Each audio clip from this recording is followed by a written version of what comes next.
بسم الله الرحمن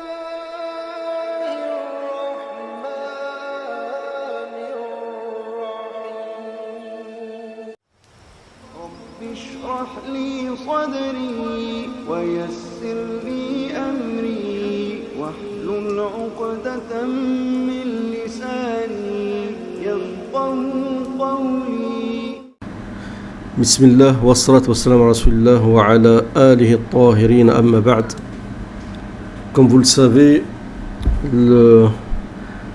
la pornographie est vraiment un fléau qui touche la jeunesse, qui touche en réalité beaucoup de monde, et maintenant elle ne fait plus de différence entre les hommes et les femmes. Même les femmes, certaines se mettent à regarder ce genre de choses qui est vraiment néfaste non seulement pour la santé, pour la spiritualité, et qui bouffe en réalité, qui dépense votre énergie, d'accord, et qui détruit votre spiritualité et éteint votre lumière, an-nour.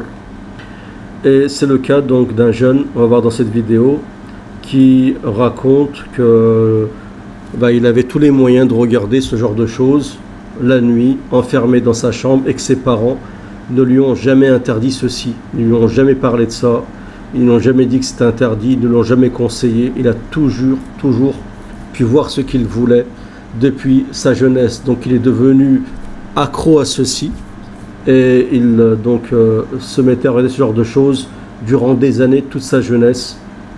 Mais en même temps, il savait que c'était une chose qui était grave et il en avait marre.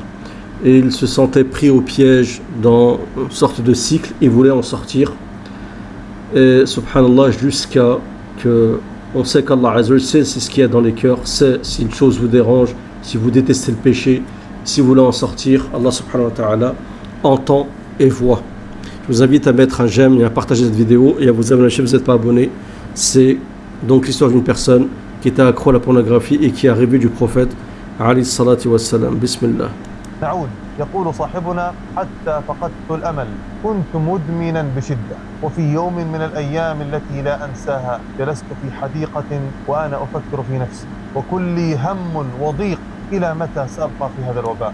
Donc il explique, c'est quelqu'un qui était, comme je l'ai dit, qui était donc sous la dépendance de la pornographie et qui en avait marre, et ça lui causait du stress et de l'anxiété. Et il dit, j'oublierai jamais ce jour où il était dans un jardin, il était assis, d'accord, dans un parc, et il se disait, mais jusqu'à quand je vais rester dans cet état-là? Parce que franchement, c'est ceux qui sont dans ce vice-là, se rendent compte qu'ils ont du mal à en sortir, et ils savent que c'est une illusion. Ça vous procure un plaisir qui est de courte durée, et ensuite c'est du regret, et en plus ça vous affaiblit, comme les péchés vous affaiblissent, mais aussi at-ta'a, l'obéissance, vous renforce, comme le dhikr d'ailleurs, le rappel d'Allah Azza wa Jalla. متى سأتعافى واحتقرت نفسي كثيرا وبقيت أستغفر الله كثيرا حتى بكيت بحرقة وأنا في تلك اللحظات. Donc il dit voilà, il n'en pouvait plus, perdre espoir, et il n'a pas cessé donc de pleurer sur ses péchés. Il a fait beaucoup d'istighfar et en même temps il pleurait sur ceci, il voulait vraiment sortir de ces carcans-là. فاقد للأمل نهائيا في التعافي. بعدها أخلدت إلى النوم فرأيت في المنام أني أمام باب أبيض فقلت لهم أين رسول الله صلى الله عليه وآله وسلم. Donc ensuite il dit qu'il s'est endormi cette nuit-là, après donc avoir pleuré sur ses péchés, et il s'est aussi avili devant Allah Azza wa Jalla, devant la majesté d'Allah subhanahu wa ta'ala. Il s'est rabaissé à cause de ses péchés. Il vaut mieux parfois un péché qui vous rabaisse que de nombreuses obéissances qui vous enorgueillissent. Et donc il s'est endormi et il s'est trouvé face devant une grande porte blanche, et il a dit, où est le messager d'Allah sallallahu alayhi wa sallam? فقال جالس هناك تجده فرأيته في حلقة. Excusez-moi, j'ai reçu un appel, là ça m'a perturbé, donc on va continuer, désolé. فقالوا جالس هناك تجده فرأيته في حلقة صغيرة مع أصحابه جالسين على شكل دائرة وهو يلبس الأبيض ورأيته صلى الله عليه وآله وسلم من الخلف كانت. Donc ils l'ont dit, le prophète est là-bas, donc dans une pièce, assis, alayhi salatu wassalam, avec ses compagnons, il était habillé de blanc, mais il le voyait de dos. تحت رقبته من الخلف جامة كبيرة. Et il dit que derrière son cou, derrière son dos, il y avait donc un grain de beauté, un grand grain de beauté, et lui il explique que c'est le sceau de la prophétie. هذا هو ختم النبوة. يقول صاحبنا ورأيته صلى الله عليه وآله وسلم وليس بالضعيف ولا السمين. Donc il explique que le prophète n'est ni frêle ni obèse. كان رافعا يديه يدعو وأنا أنظر إليه وأقول هذا هو الرجل الذي جعله الله سيد ولد آدم. Donc il a vu le prophète lever les mains et invoquer. Et il a dit, c'est lui qu'Allah subhanahu wa ta'ala a fait en sorte qu'il soit Sayyid Walid Adam, donc le Sayyid, d'accord, le titre honorifique du meilleur des enfants d'Adam.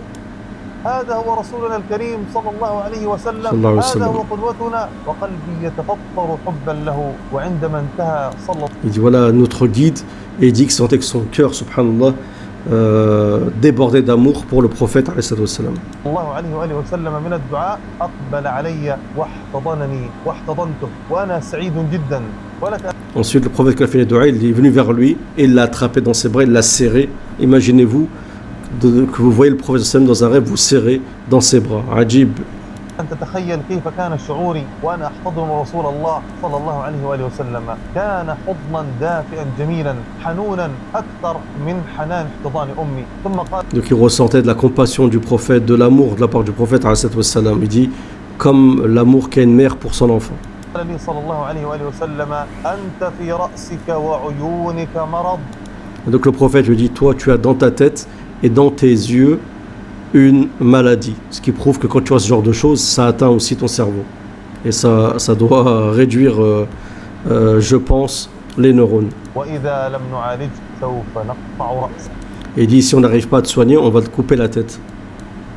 ثم يقول لي صلى الله عليه وآله وسلم لكن لا تخف سوف نعالجك. وكان صلى الله عليه وآله وسلم يطمئنني لأن هناك أملا كبيرا في علاجي. Donc le prophète lui dit, t'inquiète pas, Inch'Allah ta'ala, il y a une guérison, on va réussir à te soigner. Alors je répète que c'est un rêve, attention, c'est pas... ثم استيقظت من هذه الرؤيا وقد عرفت تعبير الرؤيا. سبحان. Et donc il explique qu'il s'est réveillé suite à ce rêve, mais il a compris instantanément l'explication de ce rêve. الله الله جل في علاه وتبارك في علي سماه علم مني صدق النية في نيتي لترك هذه المعصية التي كانت تأكلني فبعد رؤياي هذه للنبي صلى الله عليه وسلم. Donc il explique que Allah subhanahu wa ta'ala savait que ça le démangeait, que ça le bouffait de l'intérieur, et qu'il fallait qu'il se désengage, qu'il s'éloigne de cette turpitude. Et subhanallah, Allah subhanahu wa ta'ala lui a permis justement de voir ce rêve, de voir le prophète alayhi salam en rêve.